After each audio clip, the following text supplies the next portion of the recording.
نحمده ونصلي على رسوله الكريم أما بعد فأعوذ بالله من الشيطان الرجيم بسم الله الرحمن الرحيم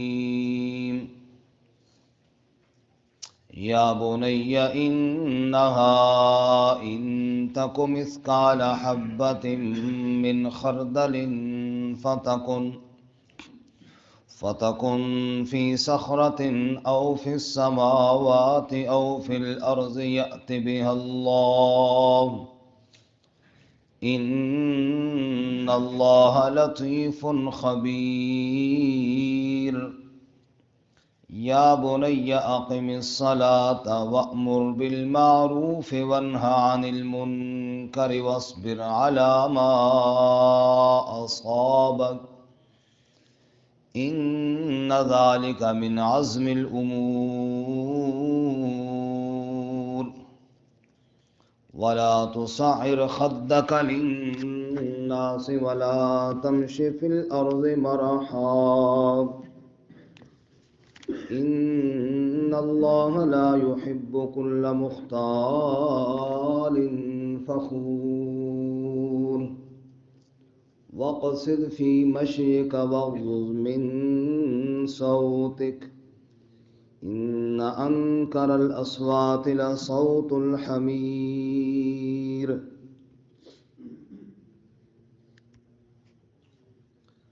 یا بنیا اے میرے بیٹے انہا ان تک مثقال حبۃ من خردل بے شک اگر کوئی چیز رائی کے دانے کے برابر ہو فتکن فی صخرۃ پس ہو کسی چٹان میں او فی السماوات یا آسمانوں میں او فی الارض یا زمین میں یأت بہ اللہ لائے گا اس کو اللہ تعالی ان اللہ لطیف خبیر بے شک اللہ تعالی باریک بین خبر رکھنے والا ہے یا بنی اقم الصلاۃ اے بچے نماز قائم کر وأمر بالمعروف اور حکم کر نیکی کا بھلائیوں کا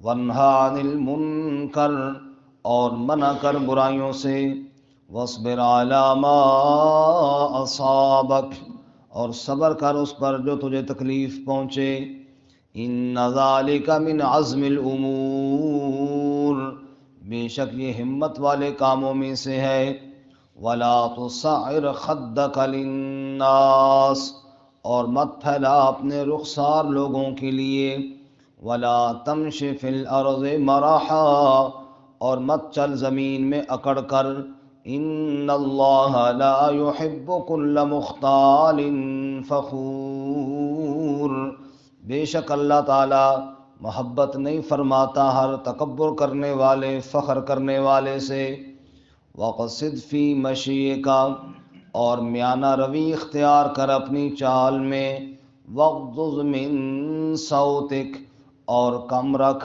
اپنی آواز سے ان انکر الاصوات لصوت الحمیر بے شک بری آوازوں میں گدھے کی آواز ہے سبحان ربک رب العزت عما یصفون وسلام علی المرسلین والحمد للہ رب العالمین اللہم صل علی محمد وعلی آل محمد كما صليت على إبراهيم وعلى آل إبراهيم إنك حميد مجيد اللهم بارك على محمد وعلى آل محمد كما باركت على إبراهيم وعلى آل إبراهيم إنك حميد مجيد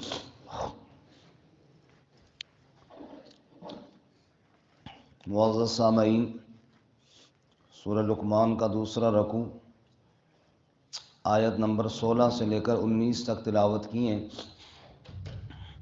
اللہ رب العزت ان کے مطابق صحیح بیان کی توفیق عطا فرمائے اور ہمیں قرآن و سنت پر عمل کرنے کی توفیق عطا فرمائے۔ حضرت لقمان علیہ السلام کا تذکرہ ہوا،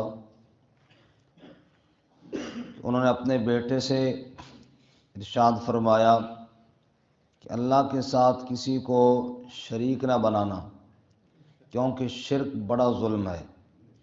پھر اللہ نے فرمایا کہ ہم نے بھی انسان کو حکم دیا ہے ماں باپ کی فرما برداری کرنا، لیکن اگر شرک کا حکم دیں تو یہ بات ان کی نہیں ماننی۔ آج کے سبق میں حضرت لقمان کی مزید کچھ نصیحتیں جو انہوں نے اپنے بیٹے سے فرمائی۔ فرمایا یا بنیا، اے میرے بیٹے، اے بچے، اللہ سے کوئی چیز مخفی نہیں۔ اس نصیحت کا خلاصہ یہ ہے، نہ تیرا کوئی اچھا برا عمل اللہ سے مخفی ہے، چھپ سکتا ہے، نہ تو خود اللہ تعالیٰ سے چھپ سکتا ہے۔ ساری کائنات سے انسان چھپ سکتا ہے لیکن اللہ سے نہیں چھپ سکتا۔ لوگوں سے چیزیں چھپا لے گا لیکن اللہ سے اپنا کوئی عمل چھپا نہیں سکتا۔ اور اس پر بڑی خوبصورت بات ارشاد فرمائی، کیونکہ جو چیز مخفی ہوتی ہے اس کی 4 وجوہات ہے جو اس آیت میں بیان کی گئی۔ پہلی وجہ یہ ہے کہ وہ چیز چھوٹی ہو، بعض چیزیں چھوٹی ہوتی ہیں نظر نہیں آتی۔ اس کی مثال دی، اگر رائی کے دانے کے برابر بھی کوئی چیز ہو۔ بعض چیزیں ایسی ہوتی ہیں کہ جس کے اندر وہ چھپی ہوئی ہیں، وہ چیز، وہ پردہ وہ انتہائی مخفی ہوتا ہے۔ اس کی مثال دی، چٹان کے اندر ہو۔ بعض چیزیں اس لیے مخفی ہوتی ہیں کہ وہ دور ہوتی ہیں، فرمایا آسمانوں میں ہو۔ بعض اس لیے مخفی ہوتی ہیں کہ اندھیرے میں ہوتے ہیں، فرمایا زمین کی تاریکیوں میں ہو۔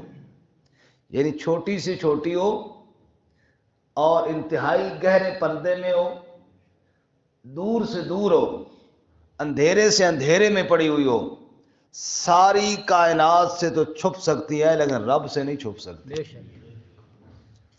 اور بالکل اسی طرح کی بات حدیث مبارکہ میں آئی ہے، رسول اللہ صلی اللہ علیہ وسلم نے فرمایا، کالے رنگ کی چیونٹی ہو، سیاہ کالی رات ہو، کالے پہاڑ کے پتھر کے اوپر رینگ رہی ہو، تو میرا رب اس کو بھی جانتا ہے۔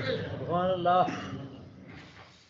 اس لیے فرماتے ہیں یا بنیا، اے بچے، اے بیٹے، انہا ان تک مثقال حبہ، اگر کوئی چیز رائی کے دانے کے برابر ہو۔ مثقال کا معنی برابر، حبہ کا معنی دانہ، خردل کا معنی رائی، سرسوں کا دانہ چھوٹا سا۔ یا بنی انہا ان تک مثقال حبۃ من خردل، رائی کے دانے کے برابر کوئی چھوٹی سی چیز ہو، فتکن فی صخرۃ، چٹان کے اندر ہو، او فی السماوات، یا آسمانوں میں سے کسی آسمان کے کونے میں ہو، او فی الارض، یا زمین کے اندر ہو، تاریکیوں میں چھپی ہوئی ہو، یأت بہ اللہ، اللہ اس کو ضرور لائے گا۔ محشر کے دن کتنا ہی مخفی تیرا عمل کیوں نہ ہو، اللہ اس کو لائے گا۔ سورۃ الزلزال میں فرمایا نا، وَمَن يَعْمَلْ مِثْقَالَ ذَرَّةٍ خَيْرًا يَرَهُ، نیکی ہے ذرہ برابر، وہ بھی اس کو دیکھے گا، اور اگر برائی ہے ذرہ برابر تو اس کو بھی دیکھے گا۔ نہ نیکی چھپ سکتی ہے اور نہ برائی چھپ سکتی ہے۔ پردوں کے پیچھے برائی کی ہے، چھپ چھپ کر کے گناہ کیا ہے، اپنے طور پر یہ سمجھ لیا مجھے کوئی دیکھنے والا نہیں۔ سورہ علق میں اللہ فرماتے ہیں، الم یعلم بان اللہ یری، تو یہ نہیں جانتا کہ اللہ تو دیکھ رہا ہے نا، اللہ سے کوئی چھپ نہیں سکتا۔ ما یکون من نجوی ثلاثۃ الا هو رابعهم، جہاں 3 بندے بیٹھ کر مشورے کرتے ہیں، سرگوشیاں کرتے ہیں اور سمجھتے ہیں کہ چوتھا کوئی نہیں، اللہ فرماتے ہیں الا هو رابعهم، چوتھا اللہ تو موجود ہوتا ہے نا، ولا خمسۃ الا هو سادسهم، جہاں 5 بیٹھتے ہیں چھٹا اللہ ہوتا ہے۔ فرمایا ولا ادنا من ذالک ولا اکثر الا هو معهم، کم ہو یا زیادہ ہو، ایک ہو یا اس سے زیادہ ہو، الا هو معهم، اللہ ہر وقت ان کے ساتھ ہوتا ہے، وهو معكم اينما كنتم، وہ تمہارے ساتھ ہوتا ہے تم جہاں تک چلے جاؤ۔ اس لیے اللہ تعالیٰ کے نیک بندہ اپنے بیٹے کو نصیحت کرتے ہوئے فرماتا ہے چھوٹی سے چھوٹی چیز ہو، بالکل گہرے پردے کے اندر ہو یا بہت دور ہو یا بہت تاریکی میں ہو، یات بہ اللہ، اللہ اس کو ضرور لائے گا، ان اللہ لطیف خبیر، بے شک اللہ تعالیٰ باریک بین ہے، چھوٹی چھوٹی چیزوں کو دیکھنے والا ہے، خبیر خبر رکھنے والا ہے۔ اللہ کی نگاہ سے کوئی چیز مخفی نہیں، اللہ کے علم سے کوئی چیز باہر نہیں، ان اللہ لطیف خبیر۔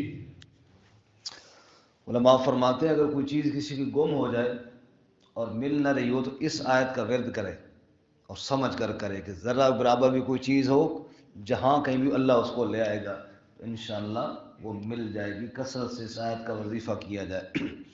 یا بنی، اے میرے بچے، اقم الصلاۃ، نماز قائم کر، نماز قائم کر۔ اولاد کو نماز کا حکم دینا یہ بھی والدین کا فریضہ ہے۔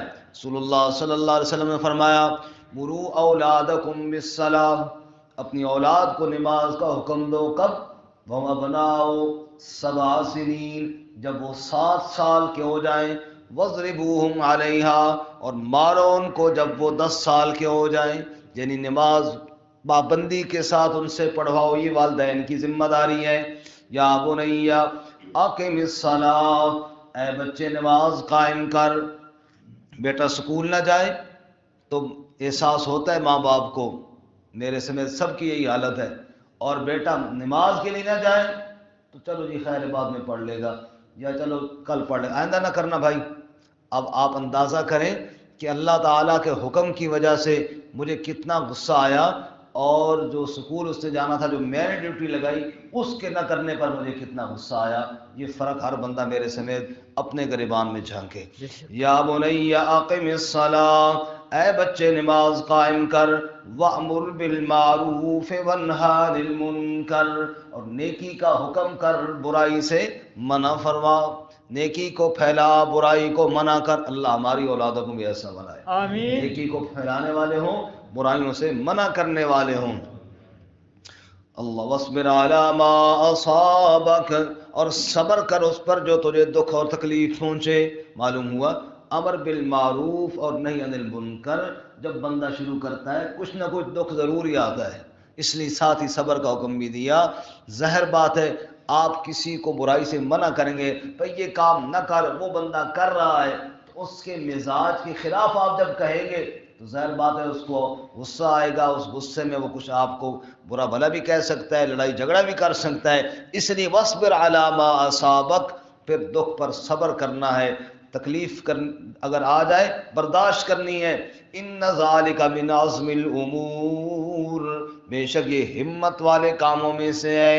بندہ رات کو مصلے پر کھڑا ہو، دن کو دعوت کے میدان میں ہو، پھر دکھ تکلیف آئے اور صبر کا دامن نہ چھوڑے، ان ذالک من عزم الامور۔ یہاں پہ علماء نے فرمایا کہ یہ جو حکم دیا نماز قائم کرنا، امر بالمعروف اور نہی عن المنکر، ان کے حکم کے ضمن میں ان چیزوں کا علم حاصل کرنا بھی سمجھ میں آ گیا۔ کیوں کہ نماز وہ قائم کرے گا جس کو پتہ ہوگا کہ نماز کیا ہے۔ جس کو نماز پتہ نہیں ہے کہ جناب نماز کس کو کہتے ہیں، وہ جناب قائم اس نے کیا کرنی ہے؟ پہلے تو نماز سیکھنی ہے۔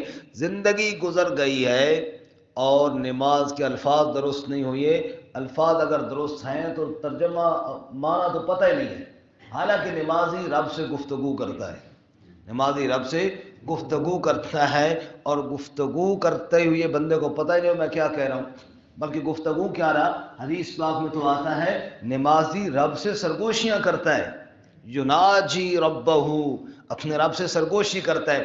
گفتگو یہ ہے میں بات کر رہا ہوں آپ سارے سن رہے ہیں، اور سرگوشی یہ ہے، میں ایک بندے کو ذرا آپ سائڈ پر میری بات سنیں، کان کے اندر اس کے بات کروں.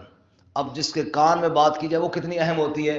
اچھا میں ایک بندے کو بلاؤں، بھائی جی آپ رک جائیں، بعد میں آپ سے کوئی بات کرنی ہے، کان میں بات کروں، بات وہ کروں جو مجھے پتہ ہی نہ ہو میں کیا کہہ رہا ہوں، جو مجھے پتہ ہے، وہ بھی کہے گا یار میرا ٹائم بھی ضائع کیا، تجھے پتہ ہی نہیں تو بات کیا کر رہا ہے. ہماری حالت یہی ہے، نمازوں کی حالت یہی ہے کہ سرگوشی رب سے کر رہے ہیں لیکن ہمیں پتہ کوئی نہیں ہم نے کیا سرگوشی کی ہے رب سے. اللہ ہمیں سمجھ کر نماز پڑھنے کی توفیق عطا. اسی طرح امر بالمعروف اور نہی عن المنکر، اس کا بھی پتہ ہونا چاہیے معروف کیا ہے، منکر کیا ہے. جو کام شریعت کے نے منع کیا ہے وہ منکر ہے، اور جو کام بدعت ہے وہ بھی منکر ہے. اب اگر علم نہیں ہوگا تو کیا کرے گا، اپنے طور پر کئی اچھے کام سمجھ کر ان کو دین سمجھ کے دعوت دے رہا ہوگا لیکن وہ معروف نہیں ہوں گے. کیوں کہ شریعت کے خلاف ہیں.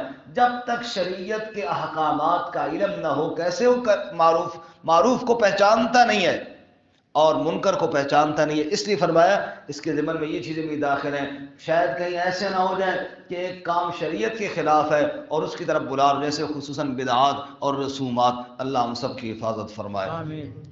وَلَا تُصَعِّرْ خَدَّكَ لِلنَّاسِ وَلَا تَمْشِ فِي الْأَرْضِ مَرَحًا. نماز اور امر بالمعروف جو اصلاحی کام تھے، ان کے بعد اب اخلاق رذیلہ سے بچنے کا حکم دے رہے ہیں. وَلَا تُصَعِّرْ خَدَّكَ لِلنَّاسِ، باچھیں پھاڑ پھاڑ کر، رخسار پھیلا پھیلا کر لوگوں کے سامنے بولا نہ کر. کیا مطلب؟ تکبر والے بول نہ بولا کر. ایک مطلب تکبر والے بول، بڑے بول بولنا اور جناب یوں کرنا اور ایسے کرنا. بعض لوگوں کی عادت ہوتی ہے دوسرے پر روک ڈالنے کے لیے، وہ جی ہمارے پاس یہ ہے اور وہ ہے، اور ایسے بول بولنا کہ تاکہ پتہ چلے اگلا کہے مارو یار، بڑا حیران ہو جائے کہ بڑا مالدار بندہ ہے، بہت ہے ان کے پاس ہے. تو ایسے بول بولنا، لوگوں کے سامنے اپنی بڑائی جتلانا، اس کی ضرورت نہیں. ایسے بولوں سے اجتناب کر بیٹے.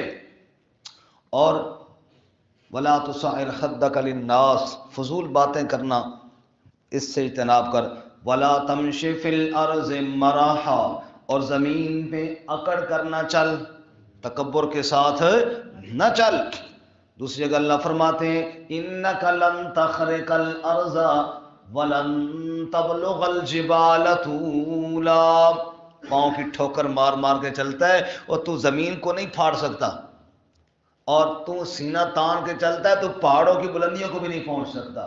اپنی اوقات میں رہ. لا تمشی فی الارض مرحا، تکبر نہ کر زمین میں.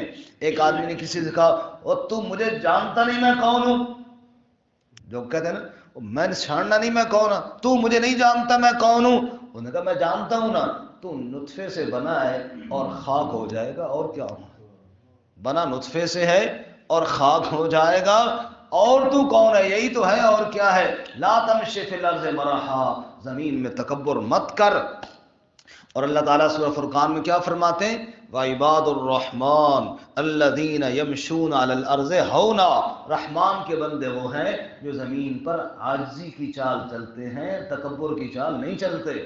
اللہ ہمیں عاجزی نصیب. آمین. شیخ سعدی فرماتے ہیں تواضع کنند ہوشمند گزین، نہاد شاخ پر میوہ سر بر زمین. عاجزی عقل والا پسند کرتا ہے، جس ٹینی کے ساتھ پھل لگا ہو ٹینی جھکی ہوئی ہوتی ہے. وہ ٹینی کیا ہوتی بولو جی؟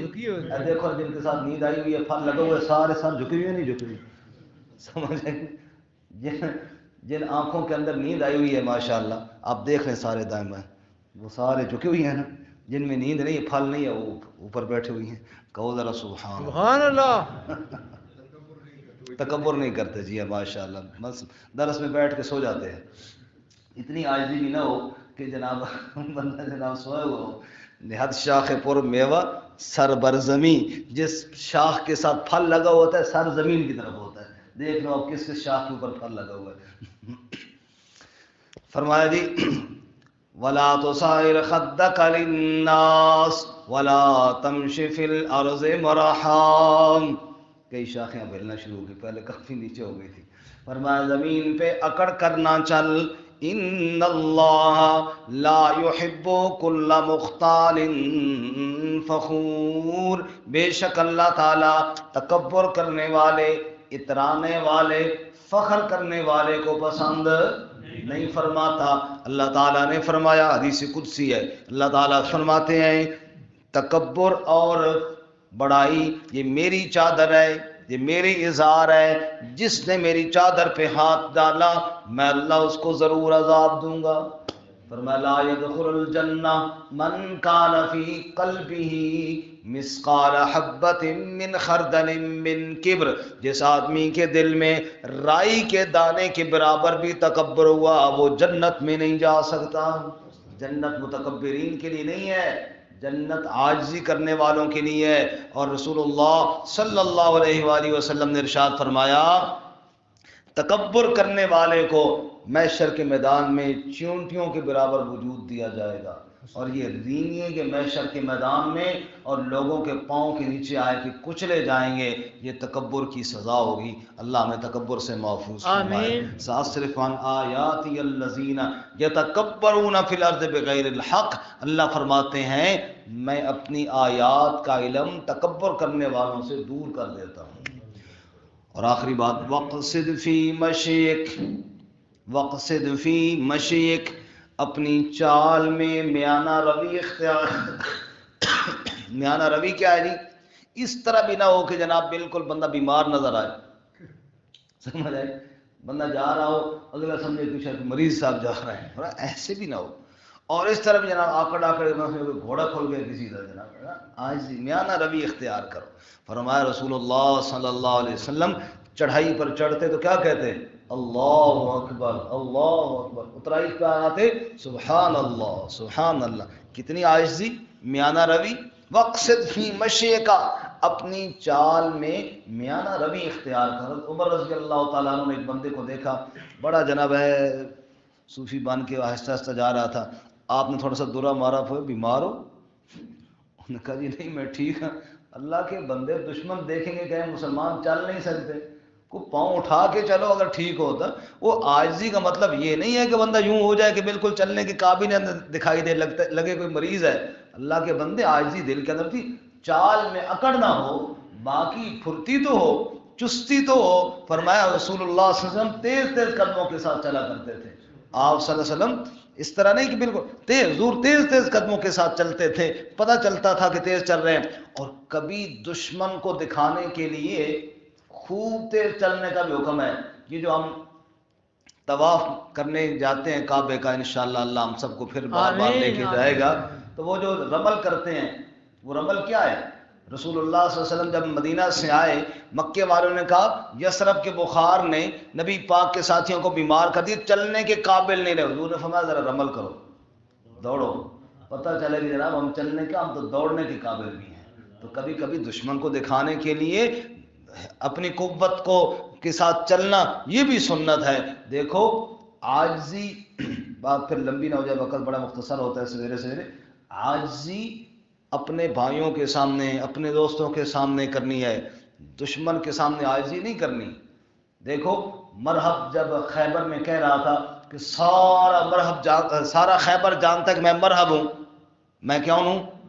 میں اکیلا 100 بندے کے لیے کافی ہوتا ہوں۔ تو حضرت علی رضی اللہ عنہ آگے سے کہتے میں تو بڑا عاجز بندہ ہوں نا۔ علی رضی اللہ عنہ فرمایا انا الذی سمتنی امی حیدرہ، میرا نام بھی میری ماں نے شیر رکھا ہے، اور سامنے میں تیری آکڑ کڈا، سمجھ آئی؟ اور پھر وار کیا۔ تو دشمن کے لیے جرت دکھانا یہ بھی اللہ تعالیٰ کا حکم ہے۔ اس نے فرمایا وقصد فی مشیک، اپنی چال میں میانہ روی اختیار کر، اور وغضض من صوتک، آواز نیچے رکھ۔ بہت اونچی آواز سے چلانا یہ پسند نہیں ہے۔ کیوں؟ اونچی آواز سے وہ چلاتا ہے جس کے پاس دلیل نہیں ہوتی، جس کے پاس دلیل ہو وہ بات نرمی سے سمجھا لیتا ہے۔ چیخنا، چلانا اور شور ڈالنا، فرمایا اس کو آواز کو نیچا رکھ۔ ان انکر الاصوات لصوت الحمیر، بری آوازوں میں گدھے کی آواز ہے۔ کتنا اونچا چیختا ہے جناب۔ تو فرمایا گدھے والی آواز کی بجائے اپنی آواز کو انسانوں کی طرح بنانا چاہیے۔ اللہ عمل کی توفیق عطا فرمائے۔ وآخر دعوانا ان الحمد للہ رب العالمین۔